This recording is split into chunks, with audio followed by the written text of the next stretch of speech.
Les podcasts de la Belgian Fair Trade Federation. La Fédération belge du commerce équitable vous propose de partir à la découverte de ces acteurs. Ils vont répondre à plusieurs questions dans le cadre du projet Fair Trade Schools and Universities. Bonne écoute! Bonjour Dimitri Lecart, tu es fondateur et gérant de la coopérative Shorty basée à Sydney. Shorty propose du café importé directement du Guatemala. Tu es membre de BFTF, la Fédération belge du commerce équitable, depuis sa création en 2010. Merci pour ta présence à cette interview. Tout d'abord, peux-tu présenter ton organisation Café Shorty et pourquoi est-ce que tu as fait le choix du commerce équitable? Bonjour à tous. Café Shorty, c'est une coopérative à finalité sociale qui a la caractéristique de rassembler tous les acteurs de la chaîne commerciale, du producteur jusqu'au consommateur. Et on s'est inscrit dans le commerce équitable de par l'origine de l'initiative qui est née au Guatemala fin des années 90, début des années 2000, pendant une crise au niveau de la valeur du café dans la bourse de New York. Il fallait trouver absolument des solutions pour pallier ces problèmes de fluctuation des prix, même si à ce moment-là, on était déjà inscrit dans le commerce équitable et qu'on vendait sur le réseau équitable. On voyait que c'était très compliqué d'avoir un prix stable et aussi un bon prix pour le café. Donc après plusieurs réflexions, en étant sur place, on a vu que la manière d'assurer ça, c'était de se rapprocher du consommateur. Et donc, la décision a été prise en 2005 de revenir en Belgique avec la famille et de constituer un pont entre le producteur et le consommateur. Et déjà à ce moment-là, c'était de s'inscrire dans une logique de circuit court, d'importer directement nos cafés sans passer par des exportateurs, des importateurs et de le distribuer en direct aux consommateurs. Ok, merci. Selon toi, quels sont les avantages, les difficultés, les obstacles rencontrés en tant qu'organisation active dans le commerce équitable? Est-ce qu'il est facile ou difficile de survivre quand on fait partie du secteur du commerce équitable? L'avantage, c'est que voilà qu'on connaît bien les réalités des deux côtés, hein, autant au niveau du producteur que du consommateur. L'avantage, c'est qu'on met en avant une belle filière, une belle histoire, un beau projet avec beaucoup de sens, de valeur. Maintenant, le désavantage là-dedans, c'est que qui dit équitable dit aussi une rétribution correcte pour le producteur. Et c'est vrai que dans notre vie actuelle, où on tente toujours à tirer les prix vers le bas et à rendre accessible tout à tout le monde, peut-être sur l'autel de la qualité, mais là, c'est vrai que ce sont des difficultés qu'on rencontre parce que automatiquement, un produit du commerce équitable est un produit de qualité, est un produit qui valorise le travail des producteurs et est un produit évidemment qui est plus cher qu'un produit industriel. Et donc, c'est pour moi la difficulté première, c'est de faire comprendre, de bien que le consommateur comprenne bien qu'il y a une différence entre un produit équitable et un produit conventionnel. D'accord, ouais, ça fait le lien avec une nouvelle question, justement. Tu parles de compréhension du consommateur. Donc, quelle est selon toi l'importance de la sensibilisation des citoyens, du consommateur, de manière générale? Quand je parle des citoyens, je parle des jeunes, des étudiants et aussi des représentants politiques par rapport aux valeurs sociales et environnementales du commerce équitable. Pour moi, la sensibilisation, elle est super importante, mais je pense qu'à l'heure actuelle, chacun est sensible à la problématique. La réflexion, elle est plus dans le choix de la de sur quoi on va donner notre priorité. Donc là, il y a pas, c'est pas question de jugement, tout le monde fait ce qu'il veut, mais c'est vrai qu'à un moment donné, en tant que consommateur, on est porté à faire un choix sur le style de produit qu'on veut consommer, sur le style de vie qu'on veut avoir. Et il est certain que dans une vie, on ne sait pas faire tout ce qu'on veut. Donc pour certains, les priorités seront mises sur une manière de consommer, sur l'histoire, sur l'éthique qu'il y a derrière les produits. D'autres désireront peut-être faire d'autres choses et l'alimentation passera à second plan. Donc, Je veux dire par là que je crois beaucoup en la sensibilisation, mais je crois vraiment que tout le monde est bien sensibilisé. Mais on est dans une société actuelle où euh, voilà, il y a beaucoup d'hypocrisie. On veut faire beaucoup de choses, on veut aider, on veut faire changer les choses, mais surtout on veut vivre sa vie comme on veut.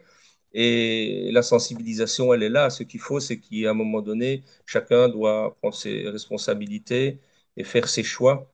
Et là, comme je le répète, il y a pas de jugement, mais on peut pas faire changer les choses si dans notre vie au quotidien, on continue avec des habitudes qui ne sont pas les meilleures pour les producteurs. Ok, justement par rapport à ça, par rapport à cette dualité entre le low cost qui devient de plus en plus populaire et puis la prise de conscience d'aller vers des filières de plus en plus respectueuses de l'être humain et de l'environnement, comment est-ce que tu vois l'évolution, l'avenir du secteur du commerce équitable?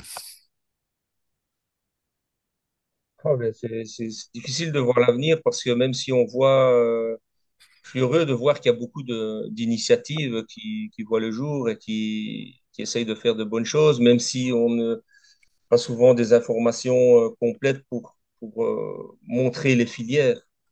Donc, je suis convaincu qu'il y a des personnes qui tentent de faire des bonnes choses, mais je suis aussi convaincu que beaucoup surfent sur les vagues et on voit apparaître sur le marché, malheureusement, beaucoup d'initiatives qui surfent sur cette vague et qui ben, se préservent bien de cacher toute une information. En tout cas, on voit qu'il n'y a pas une information sur une filière, sur les filières complètes. Donc, on voit maintenant sur le marché plein de produits soi-disant équitables, provenant directement de producteurs, mais on sent que derrière, il y a rien. Donc, tu Et ça, prônes plus de transparence, donc.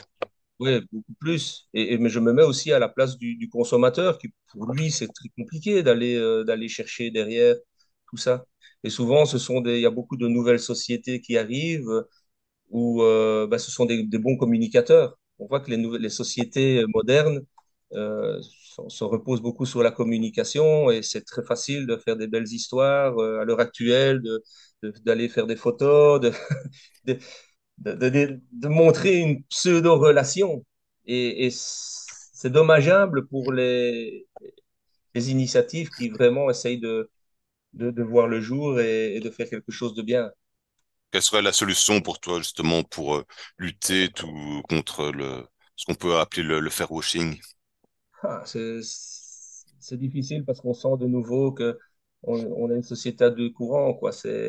On a les mordus, les gars qui veulent, qui prennent le temps, qui regardent les origines des filières, qui prennent le temps de prendre leurs informations, et d'autres qui réagissent en fonction des réseaux sociaux et qui se disent, oui, ça c'est chouette, et qui se donnent vite bonne conscience, comme je disais tout à l'heure.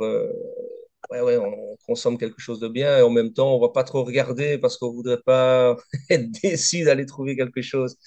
Mais pour moi, c'est vraiment gravissime parce que ben, l'industrie est en train de nous étouffer avec ces mauvaises communications.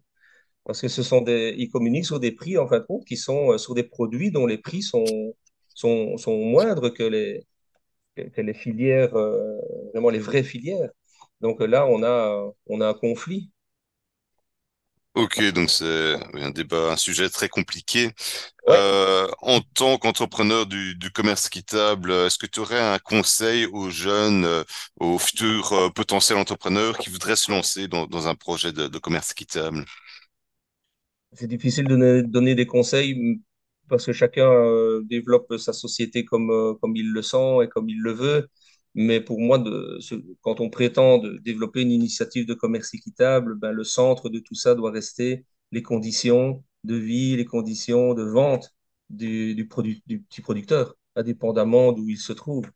Donc, on part de lui et puis alors on remonte à filière jusqu'au consommateur. Et puis là, ben, il faut faire face aux difficultés parce qu'on va bien voir qu'on se retrouve dans des logiques de marché, dans des logiques de prix qui sont différentes que des autres produits conventionnels. Donc, c'est là où il faut rester fidèle, il faut rester honnête avec sa démarche Donc, je pense que c'est bien que beaucoup de personnes veuillent se lancer dans le commerce équitable, mais on sait que, que le faire du commerce équitable, ce n'est pas créer une start-up et puis voir les chiffres commencer à défiler. C'est pas ça le but. Le but, c'est vraiment faire changer les choses au niveau des petits producteurs. L'initiative reste petite, eh ben, si tout ça est respecté, il n'y a pas de problème. Moi, je vois, nous, ça fait presque plus de 25 ans qu'on développe la filière. Je considère encore qu'on est une très petite initiative, une très petite filière, mais euh, on n'a jamais changé nos valeurs et notre objectif a toujours été d'offrir des conditions optimum pour le petit producteur. Ça n'a jamais été de voir la croissance de la société, le rendement, la richesse de L'humain la avant le société. gain. Exactement. Parfait. Est-ce Exactement. que tu aurais un dernier message à faire passer aux auditeurs? Surtout de connaître, d'aller à la rencontre des produits du commerce équitable, de les goûter, parce que bon, un produit équitable doit être aussi bon, hein, avant tout. Faut se faire plaisir en mangeant du bon. Et surtout, développer des initiatives, mais surtout consommer équitable, s'intéresser de plus en plus à ce qui se passe derrière chaque aliment, chaque boisson. Voilà. Parfait. Un tout grand merci pour cette interview, Dimitri. Donc, si vous voulez Merci à en tout le savoir monde. plus sur Café Shorty, eh bien, n'hésitez pas à aller faire un tour sur le site www.shorty.be. Shorty, C-H-O-R-T-I, www.shorty.be. Un grand merci. Très bonne journée. Merci à tout le monde. Ce podcast est à réécouter sur le site ftsu.be, le site du projet Fairtrade Schools and Universities. À bientôt!